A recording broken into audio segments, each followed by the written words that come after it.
আসসালামু আলাইকুম প্রিয় দর্শক, আশা করি আপনারা ভালো আছেন। একটা বিষয় খেয়াল করেছেন, আজকে আমি যে ভিডিওটা করব এই ভিডিওটা সম্পূর্ণ আব্দুল মালেক ভাই এবং মুখ্য সচিব, সরকারি কর্মকর্তা কর্মচারী ওয়ারেস আলী স্যার, আরো যে সকল আমি নাম বলতে চাচ্ছি না, আশিকুল ভাই, এই সকল যারা আছেন, আমি এই ভিডিওটা তাদের জন্য উৎসর্গ করতে চাই।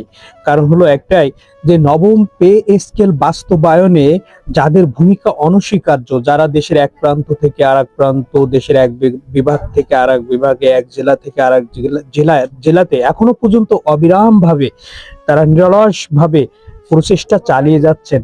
এমনকি প্রতিটা ধাপে যে বাধার সম্মুখীন হচ্ছেন, এই বাধাগুলোকে অতিক্রম করার জন্য যে সকল কার্যক্রম করার দরকার এবং সেটা বিধি বদ্ধভাবে এবং সরকারি চাকরির যে শৃঙ্খলা মেনে যেগুলো করার দরকার সেগুলো কিন্তু এই নেতারা করে যাচ্ছেন। যেমন গতকালকে বাংলাদেশ সরকারি কর্মচারী কল্যাণ সমিতি পক্ষ থেকে, আজকে আবার সরকারি কর্মচারী কল্যাণ পক্ষ থেকে এবং দাবি আদায় ঐক্য পরিষদের পক্ষ থেকে বিভিন্ন ব্যানারে তারা কিন্তু বিভিন্ন জেলায় সভা সমাবেশ করে যাচ্ছে বিভাগীয় পর্যায়ে।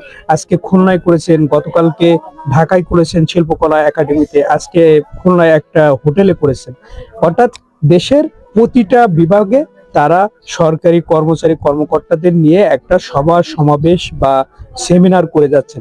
এই সেমিনারের মূল আলোচ্য বিষয় যে নবম পে স্কেল বাস্তবায়ন করতে হবে এবং ফলপ্রসূভাবে, এবং সেটা জুলাইয়ের 1 তারিখ থেকে বাস্তবায়ন করতে হবে। তার জন্য বাজেটে বরাদ্দ রেখে প্রজ্ঞাপন দিতে হবে, এমন একটা দাবি কিন্তু তারা নিয়ে আসছেন। এবং এই বাজেটে বরাদ্দর বিষয়টা কিন্তু আরো আরেকটা বিষয় কিন্তু জটিল আকার ধারণ করছে, যে পে স্কেল 1 ধাপে বাস্তবায়ন হবে নাকি 2 ধাপে বাস্তবায়ন হবে নাকি 3 ধাপে বাস্তবায়ন হবে।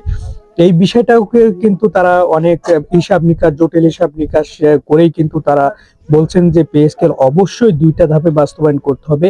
একটা ধাপ হলো সরকারের যে বেসিক কর্মচারীদের, যে শ্রমিকদের যে বেসিক মূল বেতন, সরকারি যে মূল বেতন, এই মূল বেতনটা 2026-27 অর্থ বছরে 105% বাস্তবায়ন করতে হবে এবং 27-28 অর্থ বছরে যে বাকি ভাতাগুলো আছে এগুলো বাস্তবায়ন করতে হবে।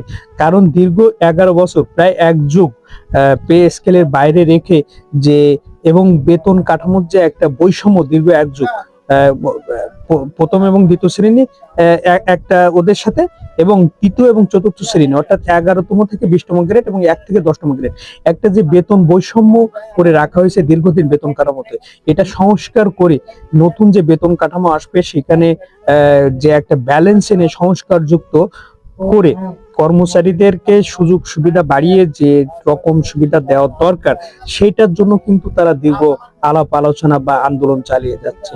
এই জন্য তাদের নিরলস প্রচেষ্টার জন্য এতটুকু তো উৎসর্গ করতেই পারি, সেই দৃষ্টিকোণ থেকে তাদেরকে উৎসর্গ করা।